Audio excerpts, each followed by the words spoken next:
नमस्कार, आप देख रहे हैं प्राइम टीवी। मैं मोलाशील शुक्ला आपके साथ। अब देश दुनिया की हर बड़ी खबर से आपको रूबरू करवा देते हैं, तो बढ़ते हैं खबरों की ओर। बताते हैं पुडुचेरी में राजनीतिक संकट के बीच कांग्रेस की सत्ता चली गई। विधानसभा में बहुमत साबित न कर पाने के कारण सीएम वी नारायण सामी की सरकार गिर गई और उन्होंने अपना इस्तीफा दिया। उपराज्यपाल को इस्तीफा सौंप दिया। देखिए रिपोर्ट।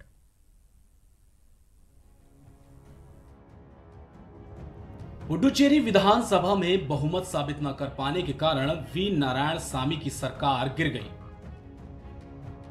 बता दें कि पुडुचेरी की उपराज्यपाल के आदेश पर वी नारायण सामी को सदन में बहुमत साबित करना था। इस दौरान मुख्यमंत्री ने अपने भाषण में केंद्र सरकार और पूर्व उपराज्यपाल किरण बेदी पर गंभीर आरोप लगाया।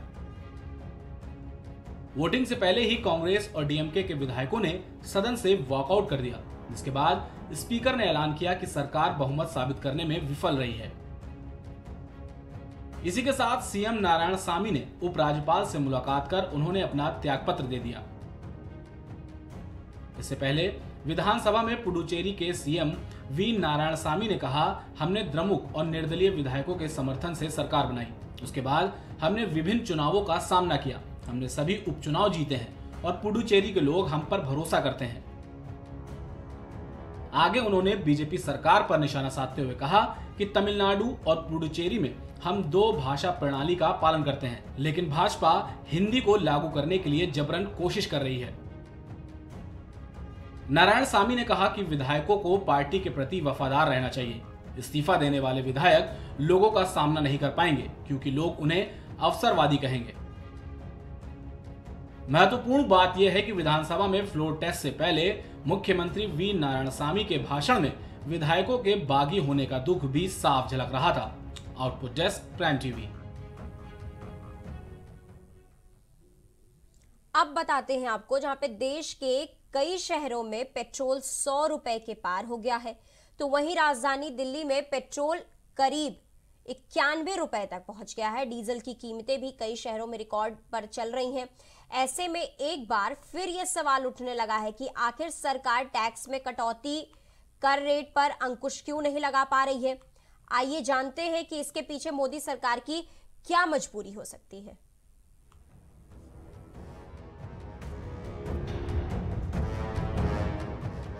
पूरे देश में लगातार डीजल और पेट्रोल के दामों में बढ़ोतरी हो रही है, जिसको लेकर आम जनता के साथ विपक्षी पार्टियों में भी सरकार के खिलाफ नाराजगी है।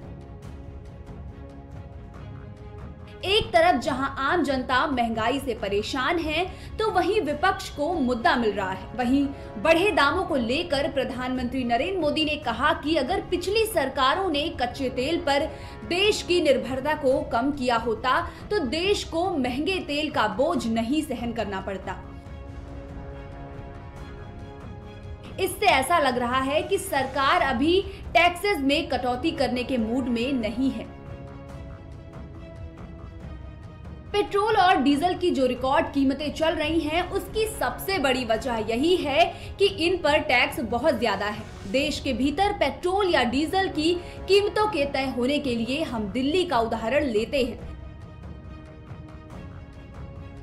सबसे पहले पेट्रोल की कीमत में बेस कीमत जुड़ती है। जैसे दिल्ली में 16 फरवरी 2021 के हिसाब से बेस कीमत 31.82 रुपए प्रति लीटर था। इसके बाद उसमें ढुलाई के 28 पैसे और जुड़ गए। राजनीति से प्रेरित बता रहे। इसके बाद ऑयल मार्केटिंग कंपनियां यह तेल 32.10 रुपए के भाव से डीलर्स को बेचती हैं। इसके बाद केंद्र सरकार हर लीटर पेट्रोल पर 32.90 रुपए का एक्साइज ड्यूटी लगाती है। मुश्किल हो गया है। बंगाल में इस वक्त पल पल राजनीति बदल रही है। इस तरह एक झटके में पेट्रोल की कीमत 65 रुपए हो जाती है। इसके अलावा पेट्रोल पंप डीलर हर लीटर पेट्रोल पर 3.68 रुपए का कमीशन जोड़ता है।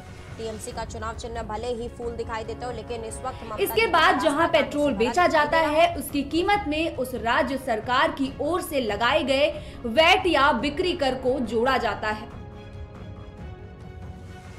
उदाहरण के लिए दिल्ली में वैट का 20.61 रुपया जुड़ जाता है। इस तरह कुल मिलाकर अंत में 1 लीटर पेट्रोल के लिए आम आदमी को दिल्ली में 89.29 रुपए चुकाने पड़ते हैं। इंडियन एक्सप्रेस के अनुसार सरकार को मौजूदा वित्त वर्ष में पेट्रोल और डीजल पर एक्साइज ड्यूटी से 3.49 लाख करोड़ रुपए हासिल होंगे। अब जब कार्रवाई हो रही है, यह वित्त वर्ष 2020-21 के बजट अनुमान 2.49 लाख करोड़ रुपए से 39.3% या करीब 97,600 करोड़ रुपए ज्यादा होगा। यानी पेट्रोल और डीजल पर टैक्स से सरकार को कोरोना काल के बावजूद इस साल जबरदस्त कमाई होने वाली है। दूसरी तरफ कोरोना संकट की वजह से इस वित्त वर्ष में केंद्र सरकार के जीएसटी कलेक्शन और कस्टम ड्यूटी यानी सीमा शुल्क संग्रह में भारी कमी आने वाली है। एक अनुमान के अनुसार जीएसटी संग्रह में 25.7% और कस्टम ड्यूटी में 18.8% की गिरावट आ सकती है। यानी जीएसटी संग्रह अनुमान से 1.49 लाख करोड़ रुपए कम और कस्टम ड्यूटी अनुमान से 26,000 करोड़ रुपए कम मिल सकती है। इसी तरह इस साल के संशोधित अनुमान के मुताबिक कॉर्पोरेट टैक्स कलेक्शन 34.5% घटकर 4.46 लाख करोड़ रुपए रह सकता है। इसी तरह इनकम टैक्स कलेक्शन भी अनुमान से 27% कम होकर महज 4.59 लाख करोड़ रुपए रह सकता है। कोरोना काल में पेट्रोल डीजल खपत में भारी कमी के बावजूद एक्साइज ड्यूटी कलेक्शन बढ़ सकता है। तो शायद यही वजह है कि सरकार पेट्रोल डीजल पर टैक्स घटाने के मूड में नहीं दिख रही है। यानी सरकार जीएसटी और अन्य टैक्स संग्रह में आने वाली कमी की भरपाई पेट्रोल डीजल के टैक्स से करना चाहती है। पेट्रोलियम मंत्री धर्मेंद्र प्रधान ने भी संसद में यह साफ किया है कि पेट्रोल डीजल पर टैक्स पर कटौती करने का सरकार का फिलहाल कोई प्रस्ताव नहीं है।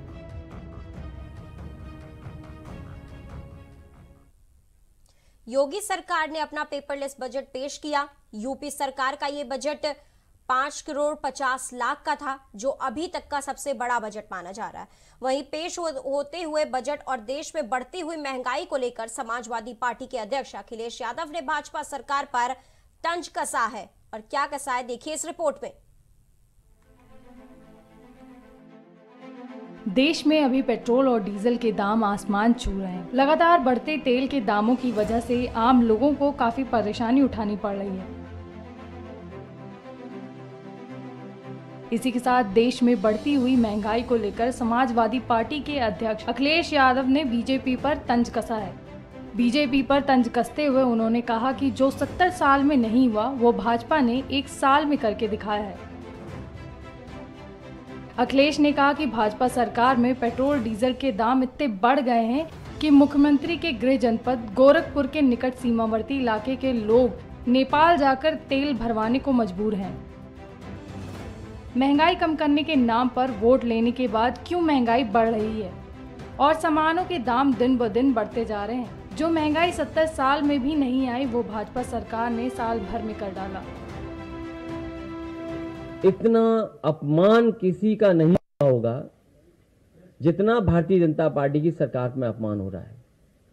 किसान की बात को लेकर के आए होंगे तो किसानों को अपमानित कर दिया। नौजवान अपने नौकरी रोजगार काम के बात को लेकर के आए होंगे तो नौजवानों को अपमानित कर दिया।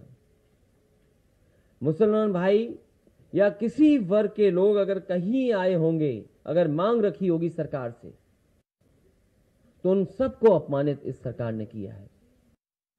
इतना अपमान का सामना कभी भी जनता ने नहीं किया होगा जितना भारतीय जनता पार्टी की सरकार में जनता का अपमान हो रहा है। और आज जब 4 साल पूरे हो गए हैं, अपना काम दिखाने को नहीं है, दूसरे के काम को अपना काम बताना। और पहली बार उत्तर प्रदेश में हुआ होगा कि भारतीय जनता पार्टी ने उद्घाटन का उद्घाटन किया, शिलान्यास का शिलान्यास किया, एमओयू का एमओयू किया। और राजनीतिक परंपराएं अगर हम देखें और सदन में अगर किसी की विचारों को हम लोगों ने सुना होगा तो कभी भी किसी नेता के ऐसे विचार नहीं रहे होंगे जो विचार हमें और आपको सुनने को मिले। अखिलेश यादव ने आगे कहा कि विकास के नाम पर विनाश का तांडव मचाने वालों ने जनता को महंगाई, बेरोजगारी और भ्रष्टाचार की आग में झोंक दिया है। अब जनता भाजपा को हमेशा के लिए छुट्टी देने के लिए तैयार बैठी है। इसी के साथ उन्होंने दावा किया कि लोग मौजूदा भाजपा सरकार से परेशान हो चुके हैं और अगले साल होने वाले चुनाव में समाजवादी पार्टी ही सरकार बनाने जा रही है। कोरोना ने एक बार फिर से रफ्तार पकड़ना शुरू कर दिया है। महाराष्ट्र, केरल, पंजाब, मध्य प्रदेश और छत्तीसगढ़ में कोरोना संक्रमण के बढ़ते मामलों ने चिंता बढ़ा दी है। बढ़ते मामलों को देखते हुए राज्य के अमरावती जिले में एक हफ्ते के लिए संपूर्ण लॉकडाउन लगा दिया गया है। पुणे में भी स्कूल, कॉलेज और कोचिंग संस्थान को बंद करने का आदेश दिया गया है। संक्रमण को रोकने के लिए केंद्र सरकार ने प्रभावित राज्यों को RT-PCR टेस्ट में तेजी लाने को कहा है। देखिए इस रिपोर्ट में।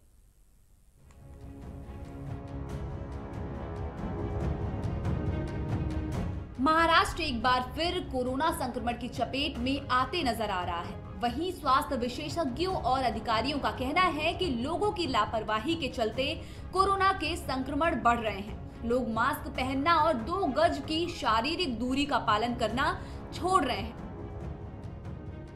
महाराष्ट्र में कोरोना के करीब 7,000 नए केस मिले हैं। वहीं इस बढ़ते मामले को लेकर सीएम उद्धव ठाकरे ने कहा कि अगर कोरोना के हालात गंभीर होते हैं तो राज्य में लॉकडाउन लगाना पड़ेगा। जो लोग लॉकडाउन चाहते हैं वो बिना मास्क के आराम से बाहर घूम सकते हैं और जो लोग नहीं चाहते वो मास्क पहनने और नियमों का पालन करें। ठाकरे ने कहा कि राज्य में राजनीतिक धरना प्रदर्शनों, रैलियों, धार्मिक और सामाजिक कार्यक्रमों पर कुछ दिनों के लिए रोक रहेगी। वहीं अमरावती मंडल के 4 अन्य जिलों अकोला, वाशिम, बुल्हाड़ा और यवतमाल में भी कुछ पाबंदियां लगाई गई हैं।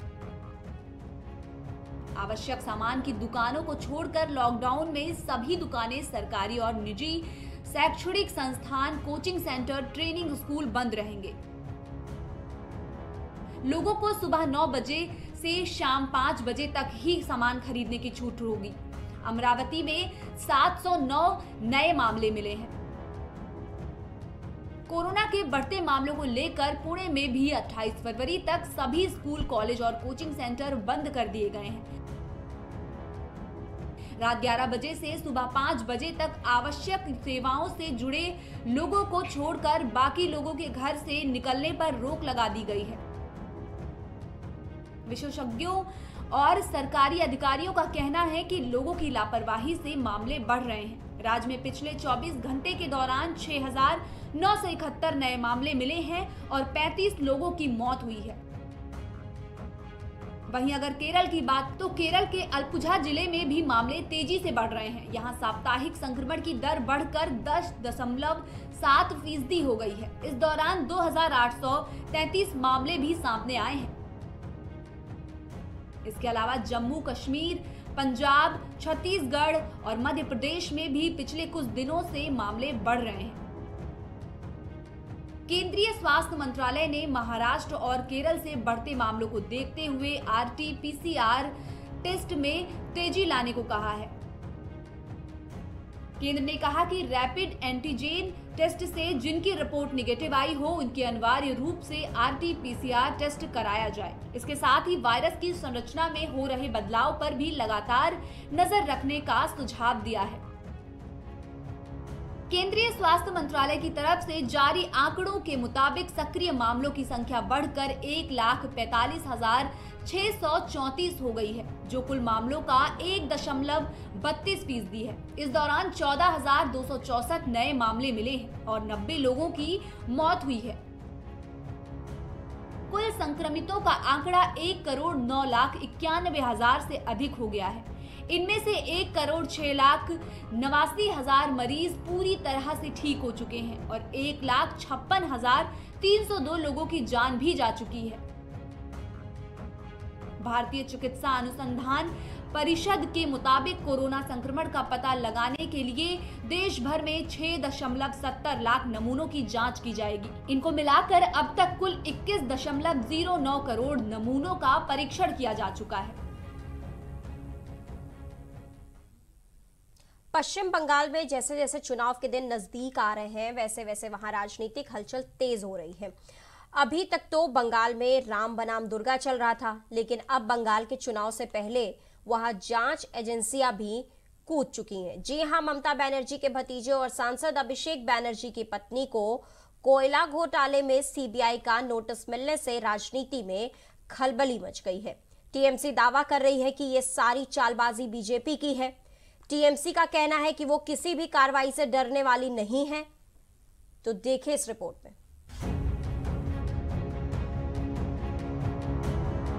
बंगाल में चुनावी दंगल से पहले राजनीति के शतरंज पर सियासतदान अपने अपने हिसाब से चाल चलते दिखाई दे रहे हैं। सीबीआई टीएमसी नेता और सीएम ममता बनर्जी के भतीजे अभिषेक से पूछताछ करने के लिए उनकी पत्नी की बहन के घर जाएगी। इसके पहले सीबीआई की टीम रविवार को टीएमसी नेता अभिषेक बनर्जी के घर उनकी पत्नी से पूछताछ का समन लेकर गई थी। आपको बता दें कि अभिषेक बनर्जी की पत्नी और उनकी साली का नाम भी सामने आया है। अभिषेक बनर्जी की पत्नी को सीबीआई इस मामले में 2 बार नोटिस भी भेज चुकी है और अभिषेक बनर्जी की साली के आवास पर सीबीआई पूछताछ कर रही है। क्या है पूरा मामला? पिछले साल नवंबर में भारत बांग्लादेश सीमा पर तस्करी रैकेट का भंडाफोड़ हुआ था। तस्करी में कथित सरगना इनामुल हक की गिरफ्तारी हुई। तस्करी के तार यूथ टीएमसी के नेता विनय मिश्रा तक पहुंचे। विनय मिश्रा अभिषेक बनर्जी का करीबी माना जाता है। सर्कुलर नोटिस के बाद विनय मिश्रा तो फरार हो गया। अब सीबीआई सिरे की तलाश में अभिषेक की पत्नी तक पहुंच गई है। सीबीआई को शक है कि कोयला घोटाला से जुड़े कुछ संदिग्ध लेन देन अभिषेक बनर्जी की पत्नी रुजिरा और उनकी बहन के खाते से हो सकते हैं। तो सीबीआई को जो भी सबूत मिले हैं उनके आधार पर जांच कर रही है। भारत बांग्लादेश सीमा पर जो तस्करी की जा रही थी उस तस्करी की जांच की आंच में अब ममता परिवार झुलसता नजर आ रहा है। अब जब कार्रवाई हो रही है तो ये बात ममता परिवार पचा नहीं पा रही है और इस कार्रवाई को वो राजनीति से प्रेरित बता रही है।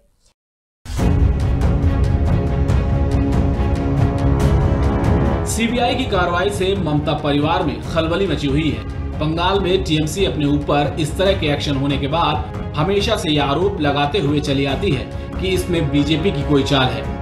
ममता हमेशा से बीजेपी पर लामबंद दिखाई देती हैं। वो अपने सख्त तेवर बीजेपी को दिखाने में कभी भी पीछे नहीं रहती। अभी हाल ही में विक्टोरिया मेमोरियल में प्रधानमंत्री नरेंद्र मोदी के कार्यक्रम के दौरान पश्चिम बंगाल की मुख्यमंत्री ममता बनर्जी की नाराजगी एक बार फिर सामने आई है। कार्यक्रम में जय श्री राम के नारे लगने से नाराज ममता बनर्जी ने आगे बोलने से इनकार कर दिया था। ममता ने बमुश्किल 1 मिनट का भाषण दिया और मंच पर पीएम के बगल में जाकर बैठ गई। कि गवर्नमेंट का प्रोग्राम का कोई डिग्निटी होना चाहिए। एक गवर्नमेंट का प्रोग्राम है, कोई पॉलिटिकल पार्टी का प्रोग्राम नहीं है। और पॉलिटिकल पार्टी का और पब्लिक का प्रोग्राम है। मैं तो आभारी हूँ प्रधानमंत्री जी का, कल्चरल मिनिस्ट्री का, कि आप लोगों ने कोलकाता में प्रोग्राम बनाया, लेकिन किसी को आमंत्रण करके, निमंत्रित करके उसको बेइज्जत करना ये आपको शोभा नहीं देता है। मैं फिर आप लोगों को कहेंगे, यही on protest of that I am not telling anything. जय हिंद, जय बांग्ला। मालूम हो कि बंगाल में बीजेपी ममता को जय श्री राम के नारे के सहारे चिढ़ाने की कोशिश पूरी कर रही है। ममता जब जब किसी कार्यक्रम में शिरकत करती हैं, तब तब बीजेपी का कोई कार्यकर्ता या नेता उनके सामने जय श्री राम का नारा लगाकर उनके गुस्से के गुबार को और बढ़ा देता है। बंगाल में जहां एक तरफ टीएमसी दुर्गा का नाम लेकर आगे बढ़ रही है, तो वहीं दूसरी तरफ बीजेपी बंगाल में जय श्री राम के नारे को बुलंद कर रही है, जिसके बाद से बंगाल में श्री राम बनाम दुर्गा होते हुए नजर आ रहा है। देश के गृह मंत्री अमित शाह खुद बंगाल की चुनावी सभाओं में इसको लेकर ममता पर निशाना साधते हुए दिखाई दे ही जाते हैं। बंगाल के अंदर दुर्गा पूजा होनी चाहिए या नहीं होनी चाहिए? जरा जोर से बोलो, होनी चाहिए या नहीं होनी चाहिए? और जोर से बोलो, होनी चाहिए या नहीं होनी चाहिए?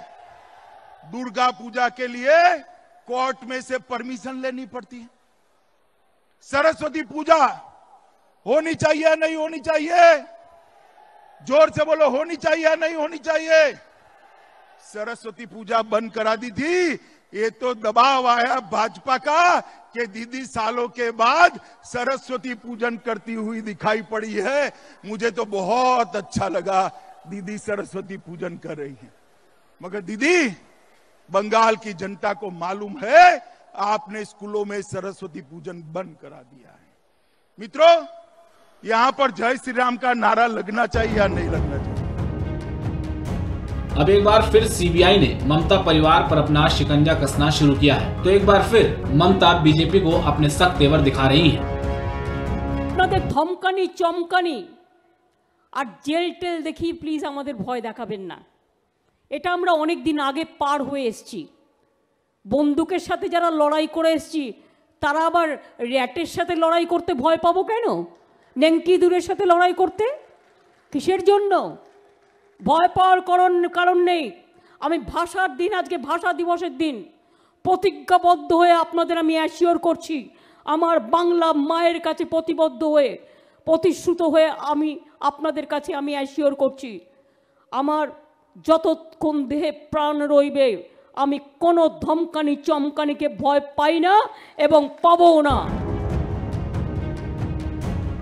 एक तरफ जहां ममता सीबीआई की कार्रवाई को बीजेपी की साजिश बता रही है, तो वहीं बीजेपी नेता बाबुल सुप्रियो इस पर सफाई पेश करते नजर आ रहे हैं।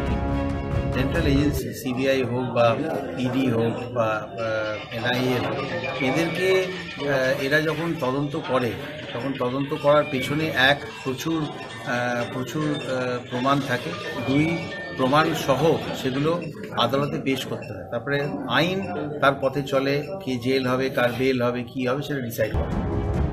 बीजेपी बंगाल फतेह करने में कोई भी चूक नहीं करना चाहती।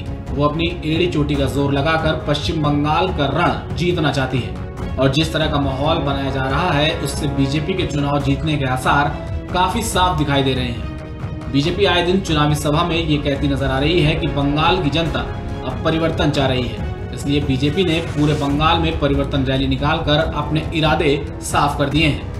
सीबीआई के मुताबिक अभिषेक बनर्जी की पत्नी के बैंक खाते से कुछ अनियमितताएं पाई गई हैं। सीबीआई ने बताया कि उनकी पत्नी के बैंक खाते से 2 बड़े ट्रांजैक्शन विदेशों से विदेशी करेंसी के लिए किए गए हैं।